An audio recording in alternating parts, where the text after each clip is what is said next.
Salam, perkenalkan saya Arsinul Bilinggi Munahu dari Universitas Kristen Wirajana Sumba, Prodi Agroteknologi, NIM 2323031. Di sini saya akan menjelaskan tentang teori, deontologi, teleologi, egoisme, dan utilitarisme. Ini saya akan menjelaskan tentang teori deontologi. Teori deontologi adalah salah satu pendekatan dalam etika yang mengemukakan bahwa kebaikan atau keburukan suatu tindakan itu ditentukan oleh ketaatan terhadap aturan atau prinsip moral tertentu, bukan oleh karena konsekuensi dari tindakan tersebut. Dalam teori ini ada kewajiban moral yang bersifat objektif yang harus kita patuhi dan tidak peduli apa hasilnya. Atau misalnya, kebohongan menurut deontologi itu, kebohongan adalah tindakan yang selalu salah dan tidak peduli apa motivasi atau hasil yang diharapkan.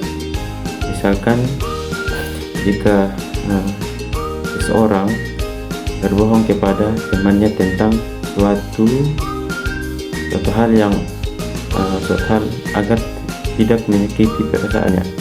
Di sini deontologi tindakan tersebut tetap tidak bermoral karena melanggar prinsip kejujuran dan ketaatan terhadap aturan moral. Sekarang kita masuk ke teori teleologi. Teori teleologi juga dikenal sebagai konsekuensialisme, adalah pandangan dalam etika yang menekankan bahwa kebaikan atau keburukan suatu tindakan itu ditentukan oleh konsekuensi atau hasil yang dihasilkan oleh tindakan tersebut. Suatu tindakan dianggap baik jika menghasilkan konsekuensi yang dianggap baik dan sebaliknya. Jadi misalnya seseorang mungkin berbohong kepada seseorang penjahat untuk menyelamatkan nyawa orang. Sekarang kita masuk ke teori egoisme. Teori egoisme adalah pandangan dalam etika yang menekankan bahwa individu seharusnya bertindak semata-mata untuk kepentingan diri sendiri. Dalam teori ini dianggap memiliki kewajiban moral yang utama untuk memaksimalkan keuntungan atau kebahagiaan pribadi mereka tanpa memperhatikan kepentingan orang lain. Contohnya, seseorang menggunakan sumber daya yang terbatas seperti air begitu atau energi tanpa memperhatikan dampaknya pada lingkungan atau kebutuhan orang lain.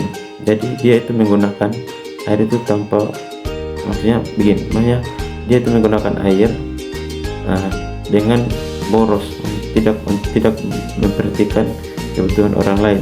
Dia hanya mementingkan kepentingannya dia sendiri. Jadi sekarang kita masuk dalam teori utilitarisme. Teori utilitarisme adalah pandangan dalam etika yang menekankan bahwa kebaikan atau keburukan suatu tindakan ditentukan oleh sejauh mana tindakan tersebut menghasilkan kebahagiaan bagi jumlah orang yang paling banyak.